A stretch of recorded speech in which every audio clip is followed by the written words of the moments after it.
So picture yourself at a family dinner or hanging out with friends, and on the outside you feel like a good person, right? Or you are a good person on the outside. You're reliable, you're kind, and you're principled, stalwart. But internally there's a loud, nagging voice reminding you of what you did on your phone 2 hours ago. Most people think that pornography addiction is defined by how much you watch. But there are actually recent studies that have come out this year actually that are finding that for many, the addiction itself, or the addiction, okay, quote unquote, is actually a state of moral incongruence. This is the psychological distress caused when your behavior, so watching porn, violates this moral that you have or these religious beliefs. So this episode is for the person who feels like they are living two separate lives. And we're going to talk about the why that split, that moral incongruence, is actually what is keeping you stuck, and how to heal that divide. Okay, before we jump into things, if you guys are looking for a therapist or a coach, then you can sign up, schedule. You can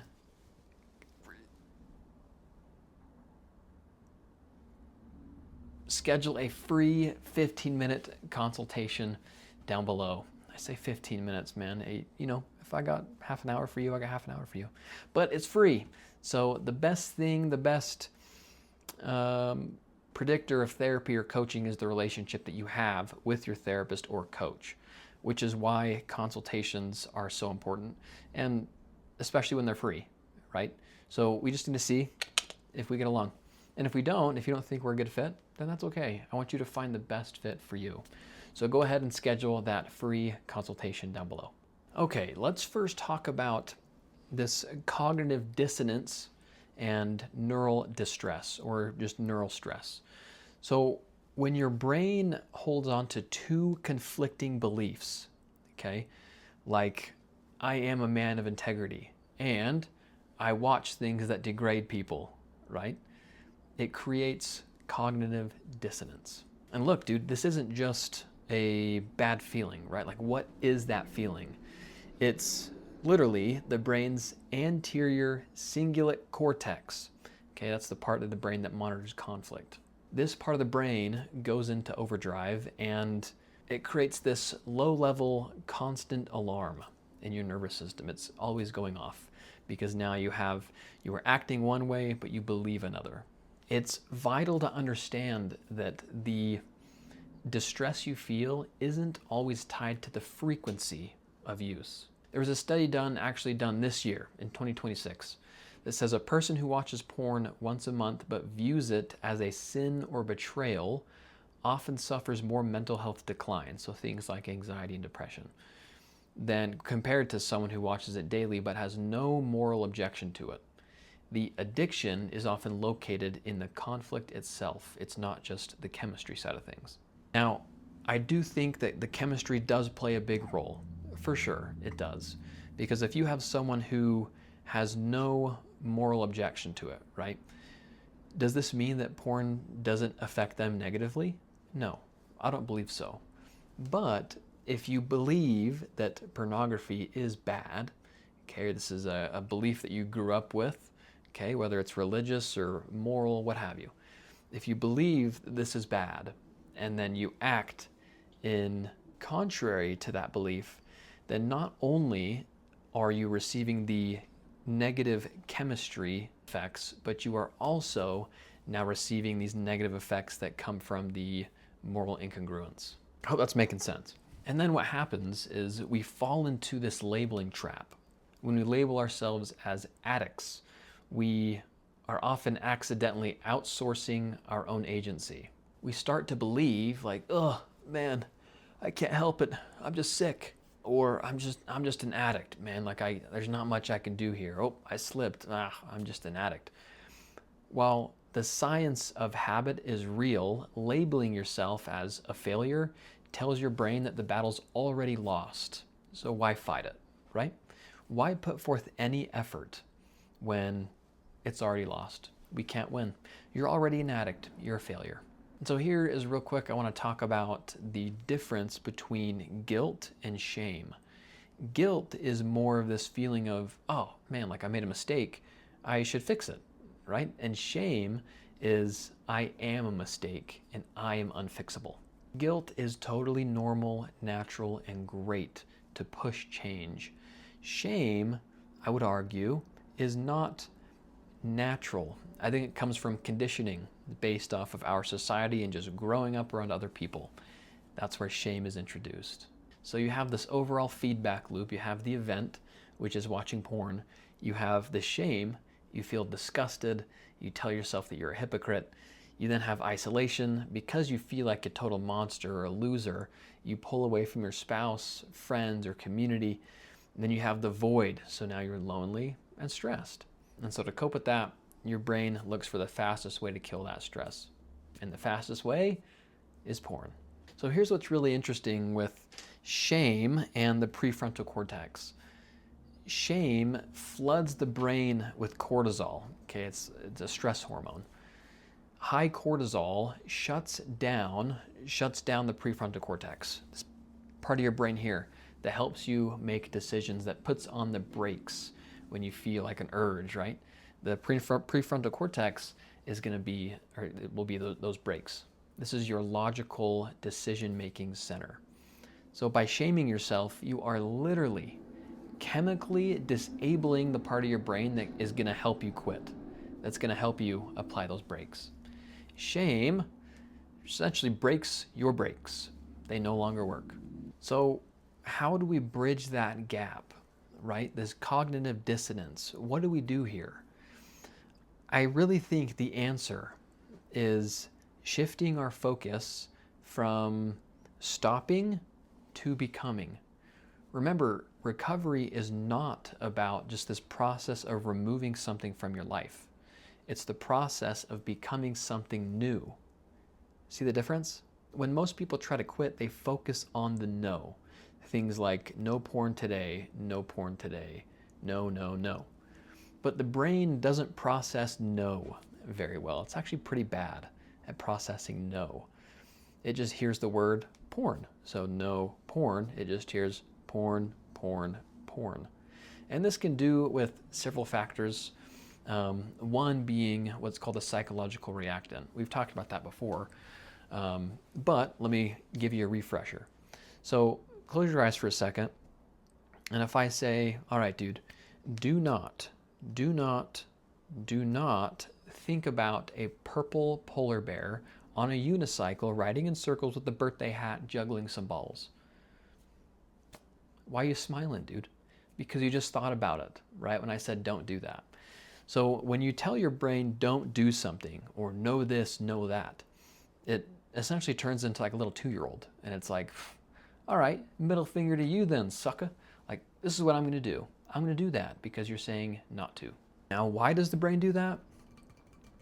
I don't know if I have an answer for you on that one. I'm going to have to get back. I'm not sure. But at least what I know now is that your brain does not handle no very well. So start shifting your mindset from avoiding a vice to approaching a virtue. So if you value protectiveness, how does porn interfere with your role as a protector? If you value things like authenticity, how does porn keep you in a mask? So I know we've talked about like values quite a bit in a lot of episodes, and I know it's not everybody's cup of tea or favorite thing to hear. Is like, oh, you just need to find your values and then you'll be cured. Like, no, but values give you a moral compass. Without the values, you don't have direction. And when I ask most people sitting here in the office, when I say, hey dude, like if you could give me your top 5 values, what would you say? And most of the time, they stumble across their words for a little bit. They say, family, faith, health. It's like, okay, but are those really your values? Like those are good things, right? Good things that oftentimes we think we should have a value for. But are those things that you value? This doesn't mean that if you don't value health that you're going to be a super fat ass the rest of your life. No. But Are there things that take precedence in your life, things that are more important than that to you? And there might be, and that's okay. Those are the values that we want to try and find. So after you're able to identify some of these values, I want to give you a little tool. It's an acronym called PICK. I know we've talked about NAC before, right? Notice, name, allow, choose. But this is PICK, which is pause, identify, contrast, and choose. So next time you have an urge, okay, or you want to go watch porn, don't fight the urge. Just sit with it. One of the best skills that you can do or learn is to do nothing. Isn't that crazy? Like back in the day, the cavemen times, I bet like doing nothing was so easy for them, right? There's nothing to do. But here, there's always something trying to grab your attention. Always. If you put your phone down over on the table, it's going to vibrate. Zzz, hey, USA Today, here's a fancy article you might like. Or zzz, text message. Zzz, here's a recommended YouTube video. Always. Things are always trying to grab your attention. And so learning to do nothing is really difficult nowadays. But that's going to be one of the best things that you can do. So the P, pause, don't fight it, just sit with it. The I is identify. So I am feeling an urge because I am what? What are some of these reasons that you could be feeling an urge? Are you do the classic halt? Are you hungry, angry, lonely, tired? Are you bored? What could be going on here? Be curious about why this feeling has shown up. What's going on? First C is contrast. So you take this feeling and contrast it with your values. So you say, I'm a person who values what? Things like integrity, family, charity, clarity. Is this action consistent with who I am? So is watching porn consistent with this person that I want to be or not? Is it consistent with this value or not? So remember, you take this action, this urge, to your values, which is the Jedi Council, and you say, Masters, I have this urge to watch porn. What do you say? Integrity? Yes, and I don't believe porn is in line, you see, with this value, or with this action of watching porn. Like, oh, okay, great, right? So you bring this behavior to your values, to Master Yoda, and see what they've got to say. And then the last C is choose. So I choose to honor my value of clarity for the next 5 minutes instead of giving in to 5 minutes of satisfaction. So one thing that's really helpful is take your top 5 values and write down 3 specific actions that you can do for each value. So when you have an urge, if you don't know what to do, dude, you've got 15 actions that you can do right there based off of your top 5 values. So make them really specific and, make them fairly reasonable. If you have a value of health, don't say go run a marathon. That's not very, you can't do that all the time, right? But maybe it's, I'm going to get up and go for a little walk. I'm going to get up and go get a drink of water. Little things like that. And this gives you an idea of what you can turn to. Rather than turning to the urge and giving in, you can now turn towards your values and have this whole new decision-making process because your values are clear. So odds are your struggle with porn is actually a sign that your moral compass is working. If you didn't care about being a good person, then odds are you wouldn't feel this bad. Isn't that sweet? Isn't that good to know? You are a good person. And these actions that you're engaging in, this behavior, this pain, is a signal that you want to be whole. So here's your challenge for this week. I want you to stop counting the number of days clean. Clean slate that. Get rid of it. Instead, I want you to start counting integrity acts. So, did you tell the truth today? Did you show up for a friend? Build your integrity muscle. And eventually, on this huge long table of all of your values, the porn habit will eventually have nowhere to sit. So listen to me, dude.